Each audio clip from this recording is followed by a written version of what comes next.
new Borneo Cultures Museum opened in March 2022. Having a long history, the Sarawak Museum system was established in 1860 by Rajah Charles Brooke with the aid of naturalist Alfred Russel Wallace. The museum presents the culture of Borneo's indigenous communities, the traditions and identity of the Sarawakian people, their struggles for independence and freedom, and the elaborate material culture of the region. The first exhibit, In Harmony with Nature, focuses on the close relationship the ethnic groups have had with their natural environment. Some groups lived along the idyllic coasts of Borneo, drawing sustenance from the sea and inspiring their folklore from it. Other indigenous tribes drew their existence from the tropical forests, while also developing elaborate belief systems connecting forest spirits with the living. Still other groups lived in the highlands of Borneo, where they would become cultivators of rice, developing their unique agrarian cultures amongst the cooler mountain landscapes. For the people living along the northern coast of Borneo, their lives have been integrated with the rich marine biodiversity available to them from the South China Sea. Here, livelihoods were traditionally cut out through fishing, shellfish collection, boat making, and the collection of small shrimp to make shrimp paste, an important condiment for Southeast Asian food.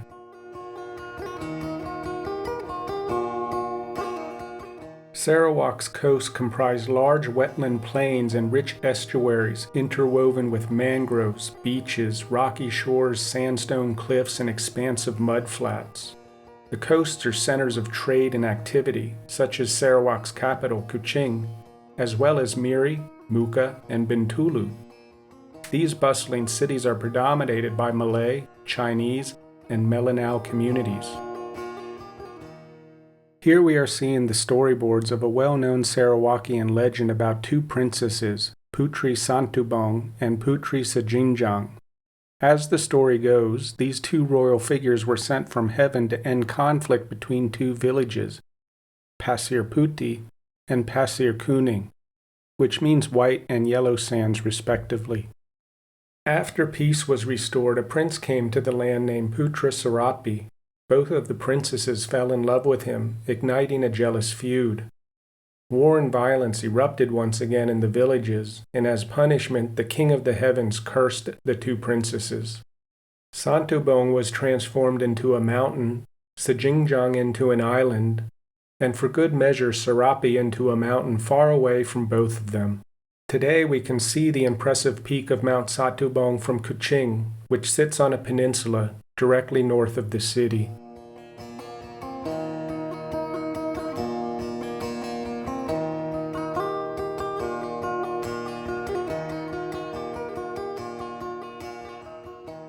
Many indigenous people of Borneo had belief systems where spirits animated the natural world around them. Carved figures such as these Balloon represented air, water, and forest spirits. The figures shown here were carved and used by shamans of the Melanau ethnic group. Some figures were used to cure the sick or curse enemies, and each balloon represents a power to heal or harm. Some balloon, like this Bua Semaparang, was an air spirit believed to cause fever and toothache, while the Bua Pangamu is a forest spirit that hunts people when they leave their village and enter the jungle. The balloon on the left is a Jeen Baratai, which sails on the back of fish in the sea. On the right is a water spirit called Dalung Tugan. This balloon is called Naga Se Balloon, a water spirit that was used to heal the sick.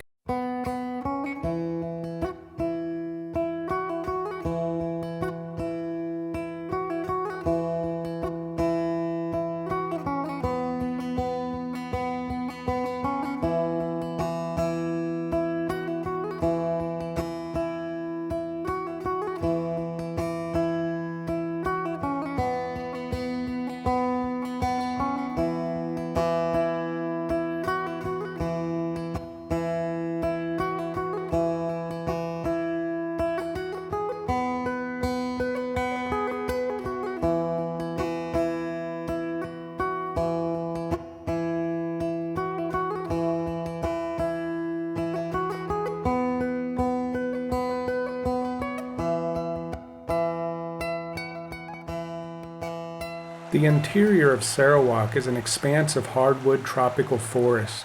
Rivers and streams permeate into its interior.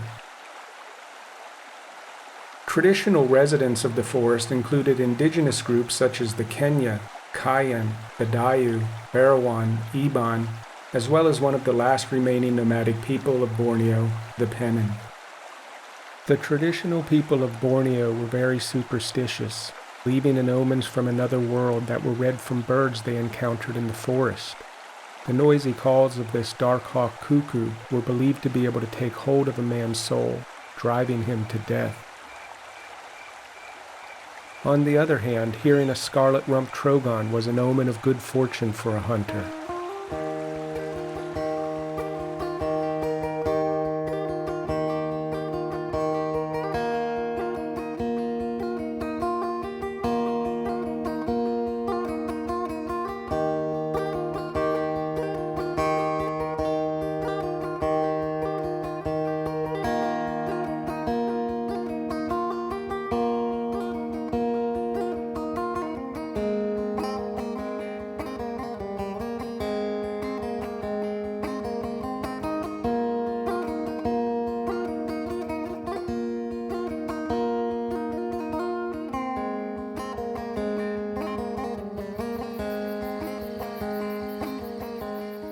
Tongkat lemambang were shaman sticks used for ceremonial and magical purposes. Amongst the Iban tribe, these sticks were also called Tongkat menang. The colorful staff on the left would be pounded on the ground during ceremonial chanting, while the tongkat on the right was shaken during ritual to invoke spirits from another world.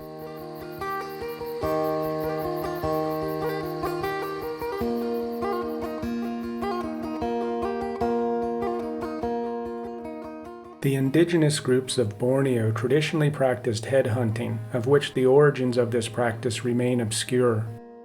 Headhunting was eradicated under European colonial law in the 1840s. Men practiced headhunting for purposes that were quite varied. Reasons included rituals and belief, warfare, prestige, as well as to cure sickness, end crop failure, or remove other misfortunes such as infertility.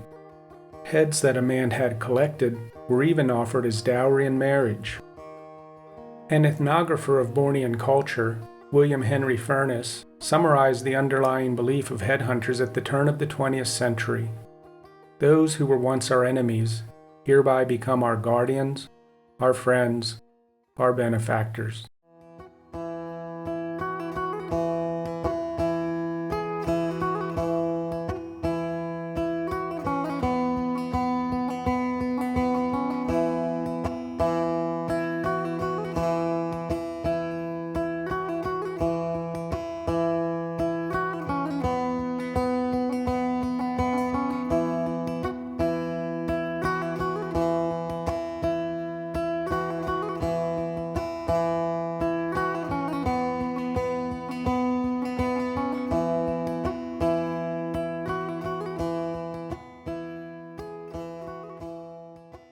As in most cultures, Bornean traditions have a complex belief system of souls in an afterlife. Upon death, spirits of already passed family accompanies the soul into the next phase of existence. Burial poles, or Kelly Riang, were elaborately carved poles used to honor the death of Bornean aristocrats and noblemen. The one here is a replica of a Kelly Riang that belonged to the family of Kebiang Tului from Balaga. The original poles took 2 years to carve by a large number of craftsmen from the surrounding area.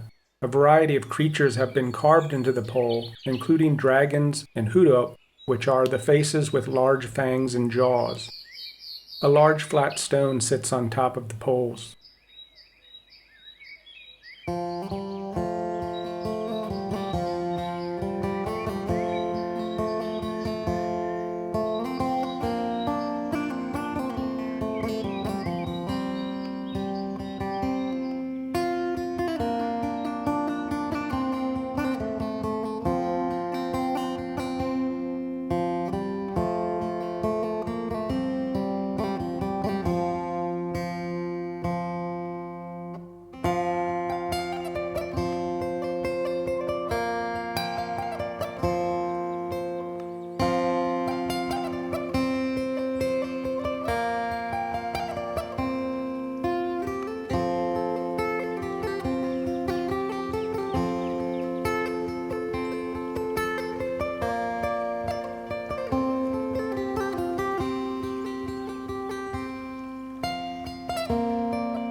Bornean hunters have sought after wild pigs for centuries, being one of the most important food sources for the indigenous people living here.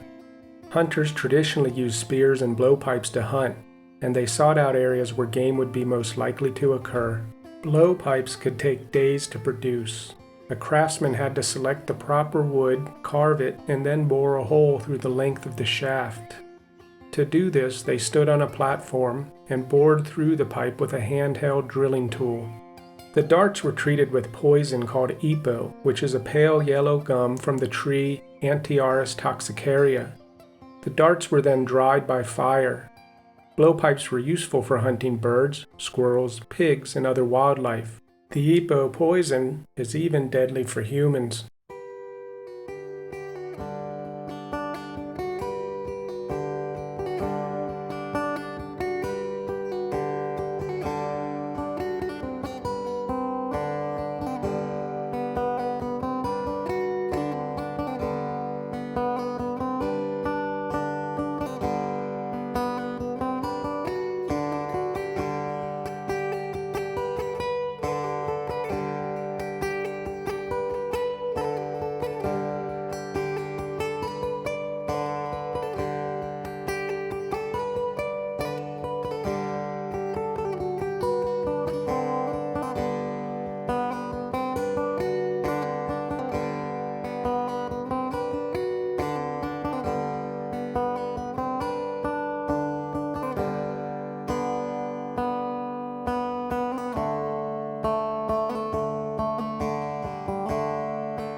Amongst Highland groups such as the Klabit, deceased people were traditionally laid to rest inside a belanai or dragon burial jar, like the ones you see here.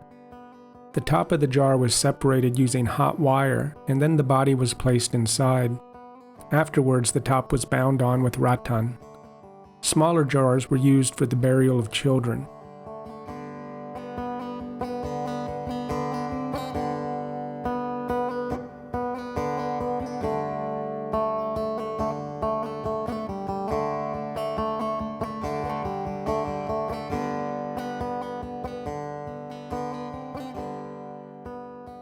The ceramic jars in Borneo were of Chinese origin, and they were used for a variety of purposes.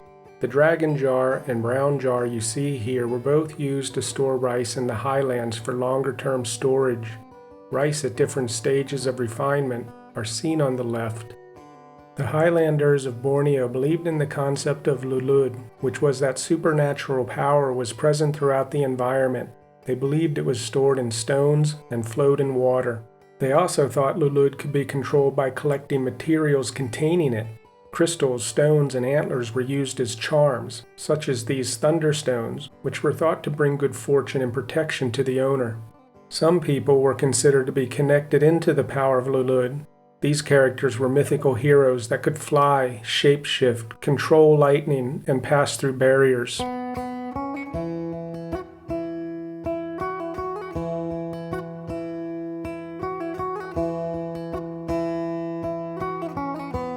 Festivals are an important part of Bornean culture.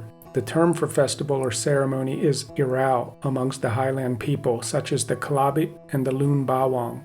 Many types of irau have been celebrated traditionally by the Highland communities, including tributes to warriors, initiation rites for children, and funerals. Irau celebrations last for days, during which people consume lots of food and drink. Different kinds of Arau festivals exist today, including celebrations of cultural heritage known as Pestanukanin and harvest festivals or Arau Ako.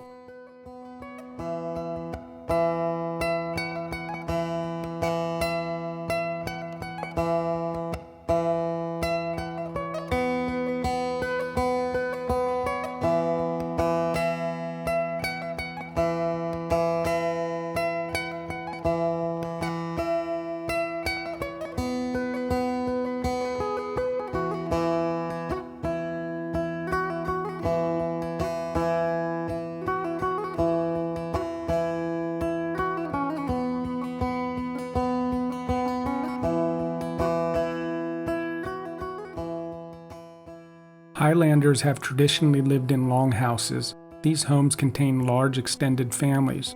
The houses are partitioned into a receiving hall in the front, a common area kitchen, and then bedrooms and other private rooms break off from the main hall. The walls are decorated with the family's artifacts and heirlooms.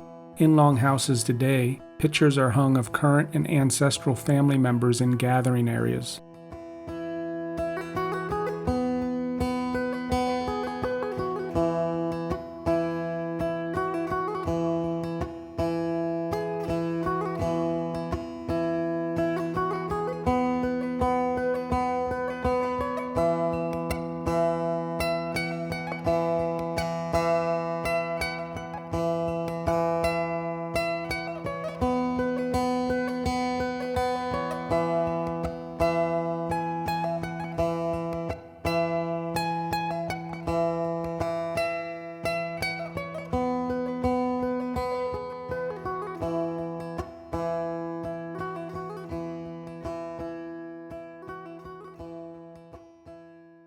The second exhibit, Time Changes, focuses on key historical developments and events that have shaped the history of Sarawak. From early cave discoveries, archaeologists have uncovered the prehistorical relics of a time far gone. Borneo has also had a long history trading with other empires, which have strongly influenced what Sarawak has become today. Challenges with neighboring Brunei, European colonial rule, invasion from Japan during World War II, and threats of communism have all left indelible marks on Sarawakian history. Following these challenges, Sarawak would emerge as a free and independent state of Malaysia, while also maintaining important elements of its deeply rooted and unique history.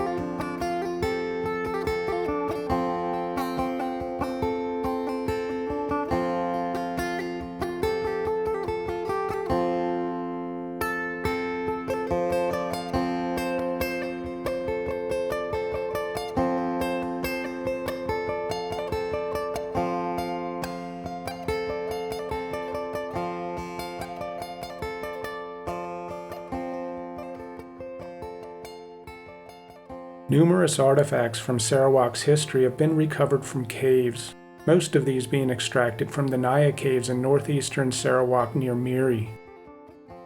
These findings shed light on thousands of years of history. One of the most discussed findings from the Naya caves is the Naya deep skull, the oldest modern human skull ever recovered in Southeast Asia. Other discoveries include shell jewelry, hand tools, painted cave walls, funeral remains, and the bones of animals.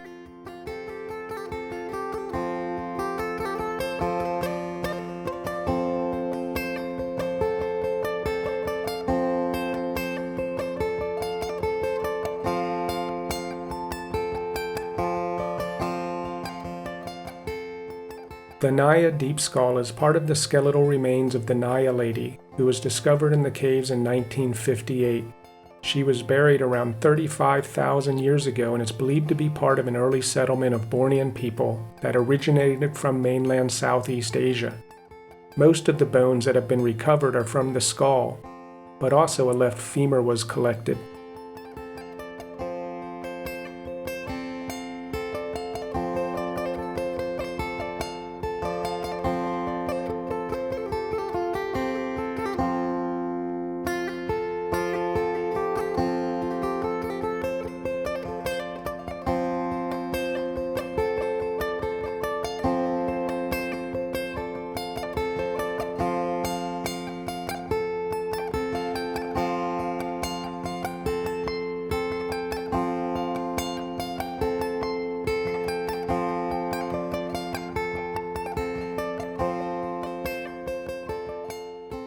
Empires outside of Borneo had substantial influence on its history through trade and by rule.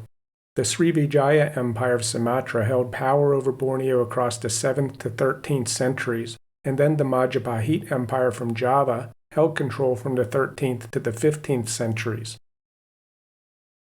These empires brought Buddhist and Hindu influences to Borneo, and archaeological findings of ancient religious relics in Sarawak support this to be true. Trade with Chinese, Indian, and Javan traders occurred through ports along western Borneo and along the Sarawak River.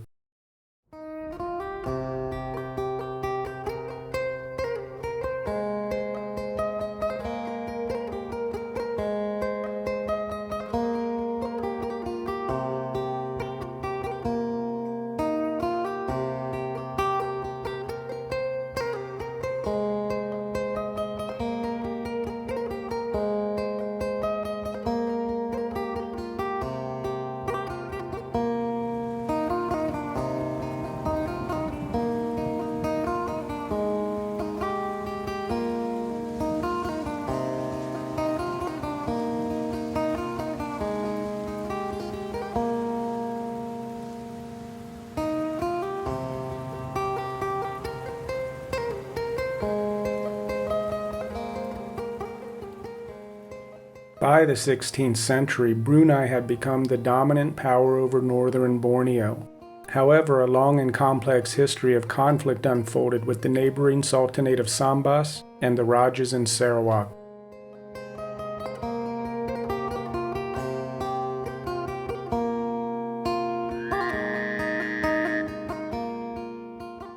In the 1830s, Sarawak was only sparsely populated with approximately 10,000 people. The Sultan of Brunei had just claimed control over the land. Soon after, a rebellion was launched by the Malay and Badayu in retaliation. Arriving in 1839 with British forces, James Brooke became involved to help end the rebellion.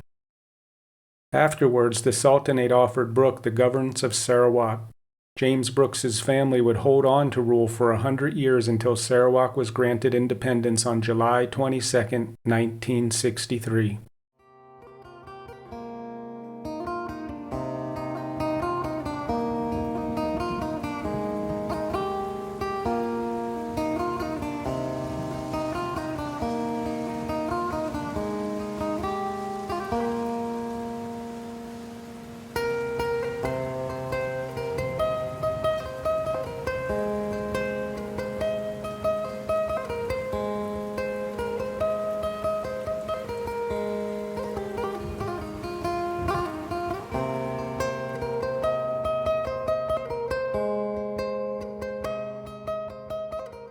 On December 16, 1941, Japanese forces landed in Miri, beginning a military operation to occupy Sarawak and other parts of Borneo. During this period of Japanization, Sarawakians were indoctrinated with Japanese language and other customs, and northern Borneo was divided into 5 administrative regions. In June 1945, the Borneo Campaign was launched by Allied Special Forces, which involved bringing in commandos and preparing the people of Borneo for guerrilla warfare. Soon World War II would end. The bombings of Japan in August 1945 triggered Emperor Hirohito to surrender to the Allied forces on August 15th. A month later, on September 12th, the British military administration regained control of Sarawak and the remainder of Borneo. Rajaviner Brooke later ceded Sarawak to Great Britain in 1946, which created turmoil and protests. In 1963, however, Sarawak would become part of independent Malaysia, to which it remains a state of today.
The last exhibit here at the Borneo Cultures Museum, Objects of Desire, looks at the history of foreign trade with Borneo. Trade with other countries dates back to at least the 11th century, and has been most prolific with the Chinese. However, significant trade was also occurring with India, the Middle East, and Europe. The articles exchanged included ceramics, beads, textiles, and other goods. Goods from overseas were also traded for natural produce from the coast, forests, and highlands, and thus foreign artifacts made their way into the most remote parts of Borneo.